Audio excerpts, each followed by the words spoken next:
फौजी को भी भोला साहब जी हनुमान चालीसा के को सम्मान करेंगे।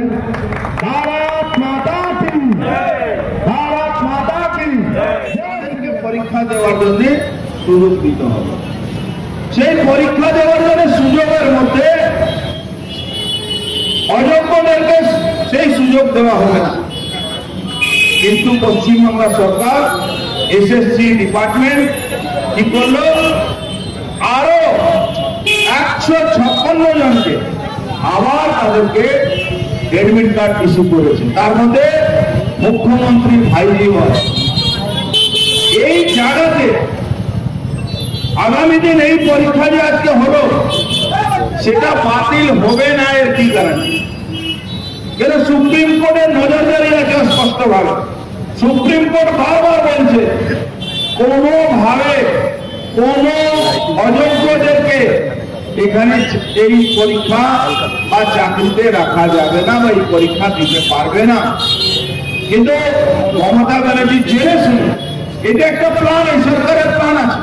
এই সরকারের প্ল্যান একটাই কি পরীক্ষা 9 বছর পরে হলে পরীক্ষা এমন করে দাও, এমন ব্যবস্থা করে দাও যাতে আগামী দিন আবার কোর্ট কেস হয়, আবার চাকরি দিতে হয় না, চাকরিতে সুপ্রিম কোর্ট তাদেরকে ভালো করবে না।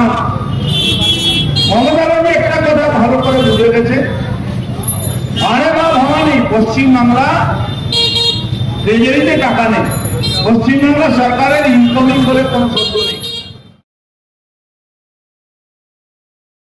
পশ্চিমবাংলা সরকার কাউকে চাকরি দিতে পারবে না, প্রাইভেট ইন্ডাস্ট্রি বলে কিছু নেই। 6800-র উপরে 1 বছরের মধ্যে কোম্পানি এখান থেকে চলে গেছে।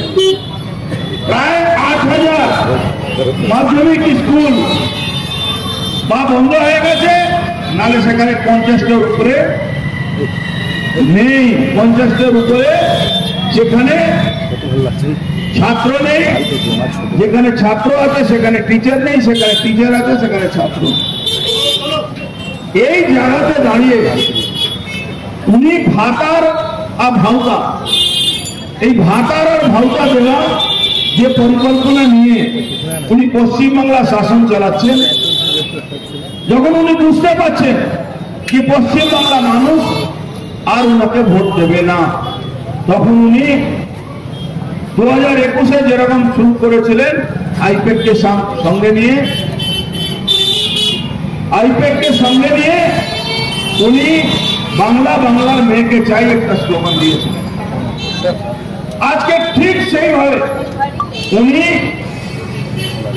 প্রত্যেক দিন উনি একটা মিথ্যা কথা বলছেন কি পশ্চিমবাংলা থেকে যারা পরিযায়ী শ্রমিক ভারতবর্ষে অন্য অন্য রাজ্যে কাজ করতে প্রায় 1.5 কোটি মানুষ আছেন, তাদেরকে নাকি বাংলা বলার জন্য ভারতবর্ষে সরকার বা অন্য বিজেপি সরকারের যেখানে আছে যে রাজ্যে, তারা নাকি তাদেরকে তাড়া করছে, তাদেরকে জেলে ঢুকিয়ে দিচ্ছে, ডিটেনশন ক্যাম্পে রাখছে।